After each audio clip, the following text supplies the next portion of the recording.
मैं हल पर आता हूं, लेकिन मुझे बताइएगा कि उस वक्त ये जो एक बॉर्डर सिक्योर करने के हवाले से है, एक हमारी तरफ से तो सिक्योर होते हैं, उनकी तरफ से नहीं होते, तो इस पर उस वक्त तालिबान हुकूमत की क्या राय थी? क्या उन्होंने ये अश्योरिटी करवाई थी कि हम अपने बॉर्डर्स को सिक्योर करेंगे, या इसके लिए वो आमादा नहीं हुए थे?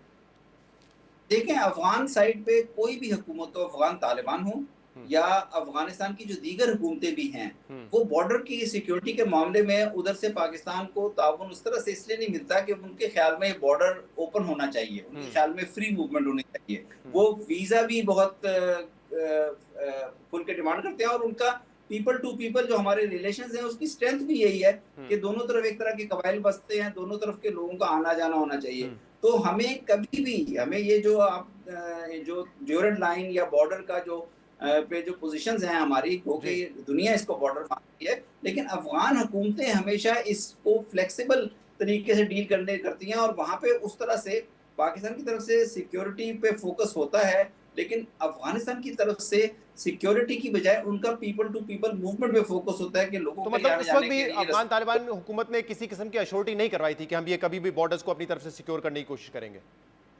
उन्होंने कहा था कि हम करेंगे, लेकिन उनकी कैपेसिटी एक तो नहीं थी और उन्होंने पिछली जो फ़ौज थी उसको डिसबैंड कर दिया था, खुद नई फ़ौज की क्रिएशन में लग गए थे। उनके हाँ, आपको पता है कंधारी ग्रुप और हक्कानी ग्रुप की धड़ेबंदी भी थी। हाँ। सिक्योरिटी के मामलात में भी इंटीरियर को हक्कानी साहब देख रहे हैं। उसको डिफेंस को मुल्ला याकूब देख रहे हैं, जो मुल्ला उमर के साहबजादे हैं। तो वो इस किस्म की जो अफ़गानिस्तान के अंदर जो इस किस्म के गैप्स हैं, वो तो हमें उनका इल्म था और वो ये मतलब नज़र आ रहा था कि अगर इन चीज़ों को सही तरह से मैनेज ना किया गया, जी। तो इसके मनफ़ी असरात आएँगे और जो आज नज़र आ रहे हैं। सही। और अच्छा, मैं ये बताइएगा समझता हूँ मंसूर कि साहब हाल कि ये एक जो मामला बीच में आया था कि पाकिस्तान के जो टीटीपी है, 40,000 की कुव्वत बताई जाती है कि वो वहाँ पे थे, उसमें फैमिलीज भी थी, और सबसे पहले उस वक्त के वज़ीर आज़म इमरान खान ने कहा था कि हमें उनको वापस पाकिस्तान में रीसेटल करना है, और उन्होंने कहा था कि ये अफगान हुकूमत जो है, तालिबान है, उनकी तरफ से ये हमारी फोर्सेस को कहा गया और फिर ये हमें कम्युनिकेट किया गया। इस हवाले से इमरान खान के दौर में मीटिंग्स हुई। ये सारा मामला क्या था? क्या उनकी डिमांड थी एग्जैक्टली, और क्या निगोसिएशंस हुई इस पर? नहीं, देखें, पाकिस्तान की पोजीशन और फॉर्मर हुकूमत जो former prime minister Imran Khan की पोजीशन तो एक थी, लेकिन सबसे बड़ी चीज़ ये थी कि जब भी हमने अफ़गान तालिबान से ये बात की, तो अफ़गान तालिबान ने हमें की हुकूमत ने हमें ये कहा कि ये पाकिस्तानी लोग हैं, ये पाकिस्तानी नेशनल्स हैं, हमने तो इनको सिर्फ़ यहाँ पनाह दी हुई है। हाँ। आप इनके साथ बात करें, इनको वापस ले जाएँ, इनको सेटल करें और मुज़ाकरात 2022 में अगेन जनरल फैज़ हमीद जो उस वक़्त कोर कमांडर पेशावर थे, वो आए और उन्होंने इनसे 2 राउंड्स ऑफ डायलॉग भी किए सिक्योरिटी ऑफिशियल्स के साथ। तो वो डायरेक्ट इसी टीटीपी से बात पे थे मुज़ाकरात कि हुए थे? डायरेक्ट टीटीपी से मुज़ाकरात थे, इनफॉर्मल मुज़ाकरात थे, बाकायदा फॉर्मल मुज़ाकरात नहीं थे, लेकिन जिस तरह सिक्योरिटी एजेंसीज़ करती हैं, इंटेलिजेंस एजेंसीज़ बातचीत, हम्म। वो उन्होंने की और अफ़गान तालिबान के कहने पे किए थे। जी जी। मुल्ला सिराजुद्दीन हक्कानी गारंटर थे उसमें, उन्होंने ही सारा कुछ और कुछ अरसे के लिए हमने देखा था फैसिलिटेट। सीज फायर भी हुआ था, तो जो तकरीबन 1 साल रहा, उसमें सीज फायर खत्म होता रहा, लेकिन तकरीबन 1 साल तक ये जारी रहा था। उस वक़्त देखिए, जब वो बिल्कुल सीज़ फायर भी हुआ था और ये बात हुई थी कि क्या-क्या सॉल्यूशंस हैं, दोनों साइडों पे 3-4 नुकात पे डिफरेंसेस भी थे बहुत शदीद। उस वक़्त मेरा ख़्याल है पाकिस्तान को अफ़गान तालिबान के ऊपर ज़्यादा प्रेशर डालना चाहिए था और ज़्यादा प्रेशर डालने का तरीका ये था कि उनके साथ ज़्यादा स्टेक्स डेवलप करनी चाहिए थी रिलेशंस में, ताकि वो मजबूर हों पाकिस्तान को ओबलाइज करने पे कि इस मामले में इन मामलात में कुछ सॉल्यूशन की तरफ आगे बढ़ा जाए। लेकिन वो नहीं हो सका और फिर वो डी-ट्रैक हो गए वो मुज़ाकरात और लेकिन मुझे फिर मुझे हम बताया ना, वी जब वर ये बैक डिमांड थी कि 40,000 नेशनल हैं, इनको आप वापस लें, तो हमने क्या जवाबन ये नहीं कहा कि आपके तो 3 से 4 मिलियन यहाँ पे रेफ्यूजीज हैं, फिर आप भी फौरी तौर पे उनको वापस लें? और अगर हमने नहीं, ये नहीं ये कहा, तो तो उन्होंने क्यों फौरन कहा? और हमारे यहाँ चाहे वो इमरान खान की हुकूमत हो या इसके बाद पीडीएम में शहबाज शरीफ साहब की हुकूमत हो, उन्होंने तस्लीम किया कि ठीक है, हमें वापस लेना चाहिए, इनको रीस्टेट और रिहेबिलिटेट करना चाहिए। यहाँ पे क्यों मान गए हम ये बात?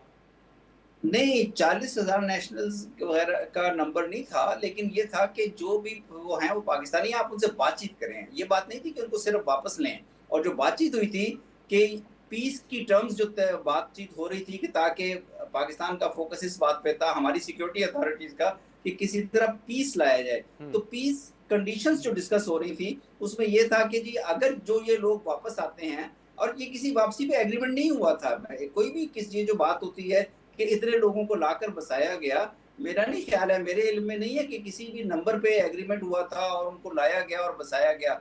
लेकिन बात ये थी कि अगर वो आएंगे तो वो पुरअमन तौर पे रहेंगे। वो उनकी डिमांड, टीटीपी की डिमांड ये थी कि वो शरिया अपने इलाकों में नाफिज करेंगे। वो कह रहे थे कि फाटा के मर्जर को एक्सेप्ट नहीं करेंगे, और इन नुकात पे फिर बातचीत और वो उनकी डिमांड ये भी थी कि वो असला साथ रखेंगे। तो इस डिमांड पे फिर ये जो मुज़ाकरात डी ट्रैक की इन डिमांड्स की वजह से हुए थे या आगे नहीं चल अच्छा, सके थे। ये इसको जरा एक दफा फिर दोबारा क्लैरिफाई कर दें कि जो डिस्कशन का आगाज हुआ कि 40,000 हो या से कम, उस वक्त वजीर आजम थे इमरान खान, उन्होंने 40,000 का नंबर दिया था। उनके दौर में या शहबाज शरीफ के दौर में जब भी ये बात हुई कि ये पाकिस्तानी है, इनको वापस लेना चाहिए या असला रखेंगे अपना, जो भी कंडीशन उनकी तरफ से थी वो सामने आई। आप कह रहे हैं ये कभी एग्जीक्यूट नहीं हुआ और वो कभी पाकिस्तान में आके उनको बसाया नहीं गया, कोई यहाँ पे आके बसाया नहीं गया ऑफिशियली कि आप यहाँ पे आए, फलां दीर में रुकें, सवात में रुकें या फाटा एरियाज में रुकें? मेरी इंफॉर्मेशन के मुताबिक किसी भी को लाके बसाया नहीं गया। ये बातचीत चल रही थी, लेकिन ये बातचीत 2022 के तकरीबन जुलाई, अगस्त, सितंबर की बात है। और अक्टूबर नवंबर में तो मुआहिदा ही टूट गया था, यानी जो एग्रीमेंट हुआ था, यानी जो सीज फायर हुआ था, टेम्परेरी सीज फायर, वो ही खत्म हो गया था। तो इस पे कोई एग्रीमेंट नहीं हुआ था, कोई एग्जीक्यूशन नहीं हुआ था। और जुलाई अगस्त में जब आप कह रहे हैं तो इसका मतलब पीडीएम हुकूमत थी और वजीर आजम शहबाज शरीफ थे, ये उस वक्त की बात है? ये प्रोसेस शुरू तो मई से हो गया था। बातचीत पहले से चल रही थी मार्च अप्रैल से, लेकिन ये हुआ था जी बिल्कुल पीडीएम की हुकूमत थी और ये बातचीत और बहुत वाज़ेह तौर पे बातचीत हो रही थी। उसके बाद एक उलमा का डेलीगेशन भी आया था मौलाना तकी उस्मानी की क़यादत में। मैं उस वक्त वहीं था। मेरी तकी उस्मानी साहब से भी बातचीत हुई थी कि इनसे क्या बातचीत हो रही है, और वो उस उलमा के डेलीगेशन ने भी इनसे बातचीत की थी, जो ये नूर अली महसूद की क़यादत में जो सही है। कल इस पे मजीद वजाहत जो है ख्वाजा आसिफ साहब ने भी की है, डिफेंस मिनिस्टर है, उन्होंने कहा कि वो भी गए थे वहां पर, उस वक्त जनरल नदीम जो है ऐसे को हेड कर रहे थे, वो उनके साथ गए थे। और एक प्रपोजल ये भी था कि अफगान हुकूमत ये कह रही थी कि ठीक है हमारे वेस्टर्न प्रोविंस में हम इनको रख लेते हैं टीटीपी को, आप हमें 10 अरब रुपए दे दें। लेकिन ख्वाजा साहब कह रहे हैं वो कोई गारंटी देने के लिए तैयार नहीं थे कि अगर आप 10 अरब दे देंगे इसके बाद पक्का ये यहीं पर रहेंगे और कोई आपके खिलाफ कार्रवाइयों में मुलविस नहीं होंगे। जी, ये मेरे बाद की बात है, लेकिन ये बात बिल्कुल मुझे दुरुस्त लगती है, क्योंकि वो अफगान तालिबान की ये बहुत शुरू से प्रपोजल रही है कि अगर पाकिस्तान इनको वापस ले जाने की पोजीशन में नहीं है और ये पाकिस्तान में प्रॉब्लम कर रहे हैं, तो हम इनको पाकिस्तान के बॉर्डर से दूर ले जाकर बसा देते हैं। लेकिन उस सूरत में उनको और कुछ चंद ग्रुप्स को उन्होंने ये खैबर वगैरह वाले एरिया में, जलालाबाद के करीब कुछ ग्रुप्स को मूव भी किया था उन्होंने, बहुत थोड़े से तादाद में। आप क्योंकि अपने तजुर्बे से कह रहे हैं और आपको अगर कोई मूवमेंट होती वहां पे टीटीपी के लोगों की पाकिस्तान में तो आपको इल्म में होता है, आप सफीर थे उस वक्त वहां पे। लेकिन अगर ये हुए ही नहीं, यहाँ पे कभी आए नहीं, तो फिर ये हम जो दो सियासी जमातों के बीच में डिबेट देखते हैं कि पीटीआई वाले कहते हैं कि नहीं नून लीग के दौर में यहाँ लाके बसाया गया और उनकी पॉलिसी थी, वो लोग कहते हैं कि नहीं तो इमरान खान की पॉलिसी थी और उनके दौर में यहाँ पर आके बसाया गया, अग्रीमेंट हुआ था। तो फिर ये ऐसे ही इल्जाम आते हैं दोनों तरफ से? जी, मेरे इल्म में कोई ऐसा नंबर नहीं है कि किसी को लाके बसाया गया था, लेकिन ये बातें हो रही हैं और ये जो बातें मेरा ख्याल है पोलिटिसाइज, आप जिस तरह कह रहे हैं, पोलिटिसाइज भी हो गई हैं।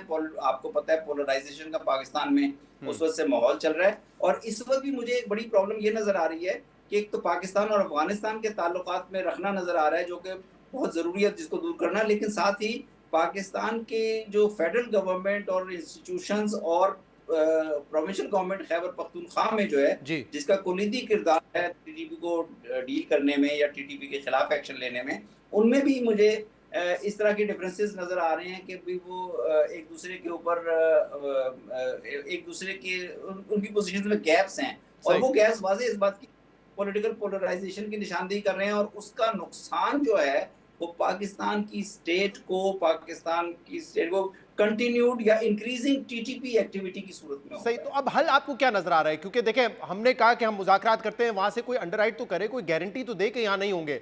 तो ऐसा लगता है कि हमारी हुकूमत तो बड़ी क्लियर है कि उनकी तरफ से, अफगान हुकूमत की तरफ से हमें कोई एश्योरिटी नहीं मिल रही कि हम इनको रोकेंगे, टीटीपी को आपकी सरजमीन पर हमला नहीं करने देंगे। तो फिर कहा जाता है कि अगर हमारे पास सोल्यूशन है वो मिलिट्री सोल्यूशन है कि आप अगर हमारे यहाँ हमले नहीं रोकेंगे हम आपके हमला आके करेंगे। आपके ख्याल में मामला इससे हल हो जाएंगे? मेरा ख्याल है कि एक बहुत अहम कदम जो पाकिस्तान को लेना चाहिए, पाकिस्तान को सबसे पहले कंसेंसस पैदा करने के लिए नेशनल सिक्योरिटी कमेटी की इस पे मीटिंग करके, अर्जेंट मीटिंग करके, क्योंकि ये बड़े वाकयात हुए हैं जो गुज़िश्ता चंद दिनों में हुए हैं, और एक कंसेंसस पोजीशन बना के और फिर अफगान हुकूमत के साथ उस पोजीशन के मुताबिक बात करनी चाहिए। अफगान हुकूमत के साथ डिमांड्स भी रखें, लेकिन अफगानिस्तान की हुकूमत के साथ हमें एक बहुत मसला रहा है पिछले 4-5 दहाइयों से कि हम कॉन्फिडेंस बेस्ड रिलेशनशिप नहीं एस्टेब्लिश कर सकते।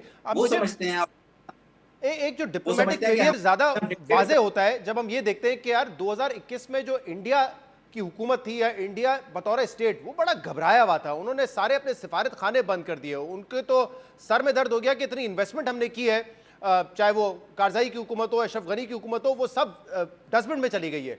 लेकिन 4 साल बाद हम देख रहे हैं कि मुत्तकी साहब वहाँ पे 8 दिन के दौरे पर हैं, वो काउंसलेट भी खोलने जा रहे हैं, जबकि वहाँ पे लिबरल वॉइसेस बड़ा शोर मचा रही है कि देखिए वो ना सिविल राइट्स देते हैं ना खवातीन को राइट्स देते हैं, लेकिन उनकी हुकूमत उनको तस्लीम करने जा रही है। और हमारे यहाँ जिसको हम कहते थे बरादर मुल्क है, 5वां सूबा है, वहाँ पे ये हालात हैं। तो इंडिया ने ऐसा क्या किया जो हम नहीं कर सके? अपील तो हमने भी कोशिश की उनको करने की। इंडिया 20 सालों में अफगान तालिबान को टेररिस्ट कहता रहा। वो अफगान तालिबान के पीस प्रोसेस में या पीस टॉक्स में भी उनसे बातचीत करने के खिलाफ रहा। लेकिन अब चूंकि 2021 से 2025 आज है, इसमें पाकिस्तान और अफगानिस्तान के दरमियान इतना गैप बढ़ा है, और जब पाकिस्तान और अफगानिस्तान के दरमियान गैप बढ़ेगा तो वैक्यूम क्रिएट होगी और उस वैक्यूम को इंडिया आराम से फिल कर देगा। ये पहले भी होता रहा है और अब भी हुआ है, और अभी भी पाकिस्तान अगर टाइमली मेजर्स ले ले तो पाकिस्तान की ये लेवरेजेस बहुत ज़्यादा हैं अफगानिस्तान में। लेकिन हम उन लेवरेजेस को अफगानिस्तान के साथ एक काबुल, इस्लामाबाद और काबुल की रिलेशनशिप जो है वो 4-5 साल से सिर्फ एक मिलिट्री और एंगल से डील हो रही है। उसमें कॉन्फिडेंस नहीं है, उसमें जो सिविलियन एंगेजमेंट, पॉलिटिकल एंगेजमेंट का लेवल बहुत लो है और कंसिस्टेंट नहीं है। एक मीटिंग होती है और उसके बाद फिर कोई वाकयात होते हैं और ताल्लुकात फिर बैक टू स्क्वायर वन चले जाते हैं। तो मेरा ख्याल है पाकिस्तान और अफगानिस्तान दोनों को के इंटरेस्ट में है कि वो अपनी इस रिलेशनशिप पे काम करें और इस रिलेशनशिप के अंदर कॉन्फिडेंस पैदा करें, और फिर पाकिस्तान अफगानिस्तान से कई चीज़ें मनवाने की पोजीशन में होगा अगर हम उनको कुछ इंसेंटिव्स भी दें, इकोनॉमी और ट्रेड की सूरत में, पीपल टू पीपल मूवमेंट की सूरत में, वीज़ास की सूरत में, रेफ्यूजीज की रीसेटलमेंट के अंदर थोड़ी सी ह्यूमैनिटेरियन एंगल्स को रखते हुए।